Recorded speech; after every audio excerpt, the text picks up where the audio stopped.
হাসিনা চলে গিয়ে পড়ে যেতেছে, এরকম করতেছে। মুসলমান কোনদিন মূর্তির সামনে এরকম করতে পারে না।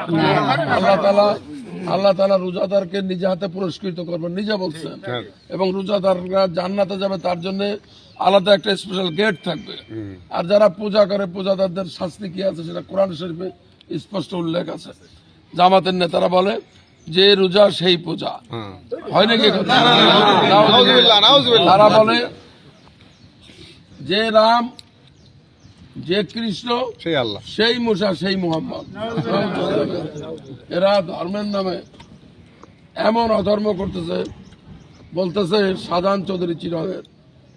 আল্লাহ তাআলা এবার সিদ্ধান্ত নিয়ে নিয়েছে জামাতকে ক্ষমতায় আনবে। আল্লাহর কি কোনো ব্যাপারে সিদ্ধান্ত নেওয়া লাগে? আল্লাহ তাআলা মহান রব্বুল আলামিন যখন যা কিছু চান, তখন শুধু উনি বললেন যে কোন ওনার সিদ্ধান্ত। উনি নাকি যেখানে যায় সেখানে নাকি সূর্য থেমে যায়। কত বড় হারামজাদা ভণ্ড! আমার সঙ্গে জেলে ছিল U11 আমি জাল।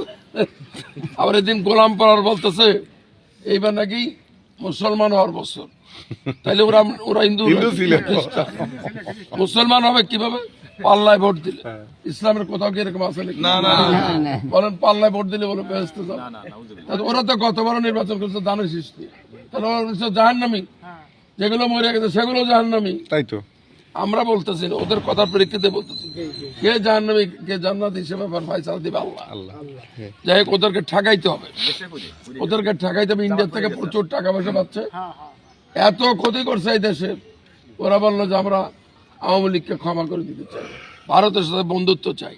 হ্যাঁ, ভারতের সাথে বন্ধুত্ব আমরাও চাই, সমানে সমান। কিন্তু তোমাদের কামলা হিসাবে আমরা বন্ধুত্ব চাই না, আমাদের মর্যাদার সাথে আমরা বন্ধুত্ব চাই। সবকিছু নিয়ে গেছো, আমাদের তিস্তার পানি টুক দাও নাই, দিছে নাকি?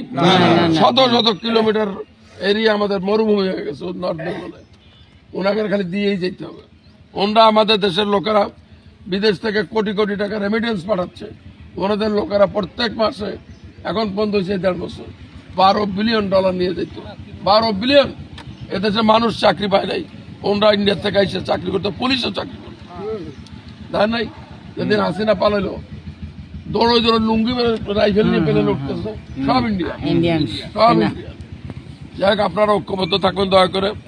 বিশাল এলাকা, আমি হয়তো আবার হয়তো একবার আসলেও আসতে পারি, না পারলেও দয়া করে আপনারা স্ব স্থানে এক একজন খন্দকার নাসিরুল ইসলাম হয়ে যেতে হবে। মনে রাখবেন, এই মার্কাটা হচ্ছে জিয়াউর রহমানের মার্কা, এবং খালেদা জিয়ার মার্কা, এদেশের স্বাধীনতা সার্বভৌমত্বের মার্কা। এই মার্কা না থাকলে, এই মার্কা না যেতে স্বাধীনতা সার্বভৌমত্ব থাকবে না। এই মার্কার কর্তৃত্ব ছিল না, স্বাধীনতা সার্বভৌমত্ব ছিল না। এই জন্য আপনারা